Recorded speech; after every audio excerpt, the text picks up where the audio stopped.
সকালবেলায় চলে এসেছি পাইকপাড়া বাজারে। চলুন দেখি কি মাছ নেওয়া যায় আজকে।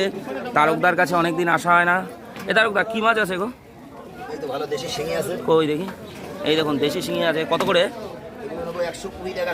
না না, ও কম করতে হবে। 120 টাকা নিলে হবে না। 100 টাকা 100 টাকা 100 টাকা করে নাও। আর হচ্ছে ওটা কটা জল ভালো করে ঝরাও, জল প্রচুর রয়েছে। আর কি মাছ আছে? এ উল্কো আছে, উল্কো উল্কো উল্কো উল্কো উল্কো কটা উল্কো দিও তো। ওটা জল ঝরাও, ভালো করে জল ঝরাও, কোনো জল থাকে না যেন। ওরে বাবা, তুমি ওই জল শুদ্ধ ওয়েট করবা নাকি? তোমার তো ধান্দা আলাদা দেখছি। ভালো করে ফ্রেশ করে। হ্যাঁ, এবার ওয়েট করো।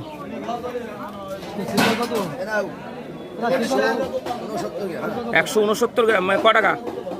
110 টাকা করে যা দাম হয়, 150 গ্রামের দাম ধরো। হ্যাঁ দাও। আর উল্কো দাও, উল্কো। ওই হবে।